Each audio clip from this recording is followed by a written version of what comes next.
Zdravo, poslušalke in poslušalci, bralke in bralci Večera. Veseli smo, da ste v naši družbi. To je Večer izjutraj, dnevni informativni podcast, v katerem vam predstavljamo Večerove udarne novice dneva. Danes je četrtek, 12. februar 2026. Moje ime je Tjaša Gajšek. V nadaljevanju. Nov zakon o pirotehničnih izdelkih kaže, da nas čaka vsaj še ena praznična sezona pokanja. Zlata trenerja slovenske skakalne ekipe Robert Hrgota in Jurij Tepeš pravita, da zlato ni bilo v načrtu. Obeta se 1000 novih parkirnih mest za razbremenitev centra Maribora. Naročite se na podcast, da boste obveščeni ob izdaji naslednje epizode. Vse skozi smo z vami na vecer.com. Včeraj je Državni zbor med drugim na svoji izredni seji sprejel nov zakon o eksplozivnih in pirotehničnih izdelkih. Koalicijske poslanske skupine Svoboda, SD in Levica so s predlogom, ki ga Državni zbor obravnava po skrajšanem postopku, želele uvesti splošno prepoved prodaje, preprodaje, nakupa, posedovanja in uporabe pirotehničnih izdelkov za fizične osebe brez izjeme. Z mano je Jana Juvan. Jana, kaj so na koncu sprejeli na seji? Zdravo. Že na odboru za notranje zadeve, javno upravo in lokalno samoupravo so ta osnovni predlog nekoliko omilili. Po predlogu Svobode so namreč izločili izdelke kategorije F1. To so tisti, kjer naj bi bila zelo majhna nevarnost in zanemarljiva raven hrupa. Zamaknili so tudi začetek uporabe zakona šele na 2. januar 2027. So pa prepovedali kakršnokoli oglaševanje in promocijo pirotehničnih izdelkov ter prodajo teh izdelkov fizičnim osebam preko spleta. Teh izdelkov niti ne več dovoljeno ne kupovati, ne posedovati, shranjevati, prenašati in seveda uporabljati tako kot doslej. Zvišala se je tudi starostna omejitev za prodajo omenjenih izdelkov F1 iz 14 na 18 let. Dovolili pa bodo uporabo izdelkov kategorije P1, to je tako imenovana pirotehnika za odrska prizorišča. Torej, na kratko, ne gre več za popolno prepoved pirotehnike, kot je bilo sprva zastavljeno, ampak za nekakšno zaostritev režima okoli že obstoječih omejitev. Ob koncu leta nas torej čaka še vsaj ena praznična sezona pokanja, kot praviš, bo zakon torej uveljal šele januarja 2027. Če se zdaj ozremo še malo nazaj, kakšne so bile posledice v zadnji sezoni? Posledice so bile znova hude. V UKC Ljubljana so mi povedali, da so obravnavali 7 poškodovancev zaradi poškodb, katerih posledica je bila pirotehnika. 3 so bili mlajši od 15 let in 2 sta utrpela amputacijo prstov. Pri ostali pa je šlo za poškodbe oči, rane na področju rok.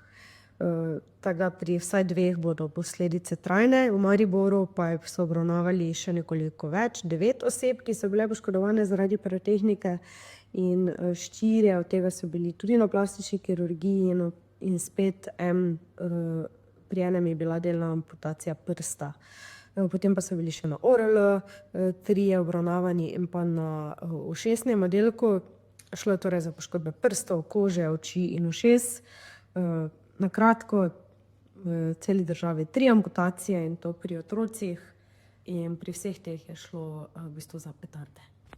Govorila pa si tudi s plastičnim kirurgom, ki je med drugim podrobneje razložil, kaj pravzaprav petarda povzroči telesu, kaj stroka meni o tem zakonu. Seveda so zdravniki za omejevanje pirotehnike, če bo to pripomogla k manj poškodbam, pa tudi manj hrupa za okolico, tudi živali, manj materialnih posledic in tako dalje. So pa hkrati skeptični, če bo ta zakon to res dosegel, vsaj kot rečeno so vse te poškodbe, ki so nastale že zdaj, ki so nastale zaradi petard, ki so že zdaj prepovedane. Hkrati pa recimo Evropsko opeklinsko združenje poziva k prepovedi pirotehnike v zaprtih prostorih, da ne bi prihajalo do tragedij, kot smo jih bili priča v Transmontani in Makedoniji že pred tem, česar pa ta zakon ni zdaj prepovedal. Tako da se vse skupaj zdi bolj kot nek predvolilni ognjemet, če tako rečem, na prvi pogled nek všečen zakon, ki pa bo obveljal itak šele po naslednji novoletni sezoni pokanja in ki ne bo nujno prinesel učinka, kot bi si ga ljudje želeli. Jana, hvala za tvoja pojasnila. Po torkovi prvi zlati medalji za Slovenijo na tokratnih olimpijskih igrah, ki so si jo okrog vratu nadeli člani reprezentance smučarskih skokih na mešani ekipni tekmi, sta oba zlata trenerja skakalne ekipe Robert Hrgota in Jurij Tepeš v Italiji govorila z novinarji. Skupna točka zlatih olimpijskih odličij v tekmi mešanih ekip v Pekingu ter v Predacu v smučarskih skokih sta Nika Vodan in Robert Hrgota. Ena od mlajših disciplin v smučarskih skokih, piše naš novinar Uroš Gramc, je pisana na kožo slovenski reprezentanci, ki včasih težko sestavi četverico, izjemen posameznik ali dva pa se skoraj brez izjeme najdeta v vsaki generaciji. Robert Hrgota je povedal, če bi rekli, da je bila zmaga pred 4 leti samoumevna, takrat sigurno ni bila.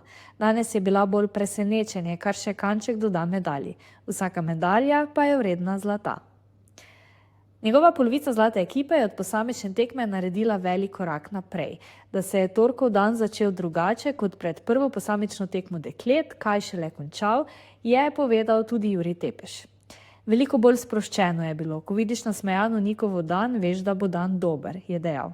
Tako prepričljive zmage le ni pričakoval. Mislim, da je ni nihče, je dejal Tepeš. Zelo veseli bi bili kakršnekoli medalje.